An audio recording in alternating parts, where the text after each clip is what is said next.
This painting symbolizes a country's foundation. A quiet room, clean signatures, steady resolve, total unity, promises of liberty.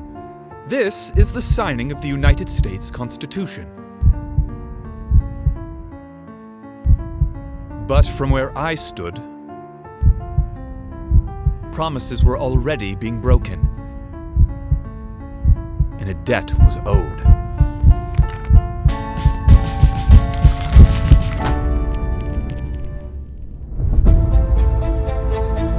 This clause, here, must be revised. They started drafting it in '76. Let us agree to this historic measure. Congress approved it in '77, then began signing in '78, but it didn't officially go into effect until '81. It is finished. And for a moment, we felt we might have a nation. But even as it was being written, the weakness was already there. At Trenton, we marched, broke, pay missing, terms expiring, bellies empty. I propose that this resolution be adopted. Congress could pass resolutions, but it couldn't collect a single dollar to back them. So we crossed on promises, not pay. Then, Valley Forge. Winter didn't just test our commitment, it exposed a weakness. No proper clothes, not enough bread, and the army froze while waiting for Congress to act. The articles were built from fear. We must grant Congress the power to tax, gentlemen. Absolutely not. Fear that a strong government would grow into a new tyrant. So they kept the strength with the states. Congress tried to cobble together a semblance of government, but they couldn't even pay their own debts.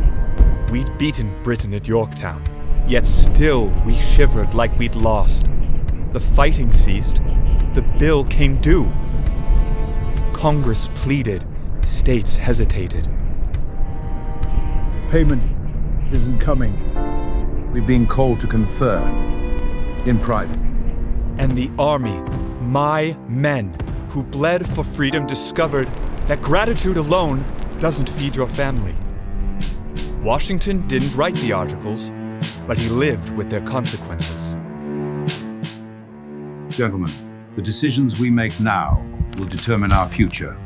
We did not bleed for this nation only to be cast aside when it is convenient. That winter, the talk turned dangerous.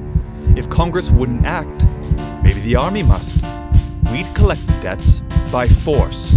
We must march on Congress to secure our due.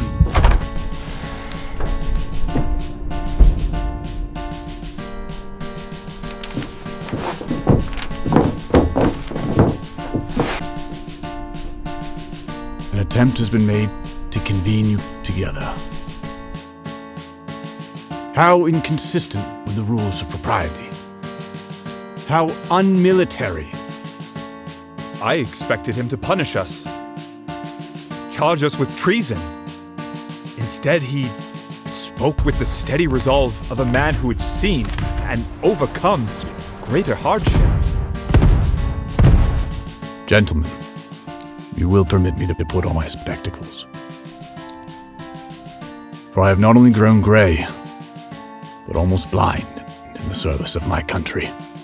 That was all we needed to hear, and suddenly our fury felt small.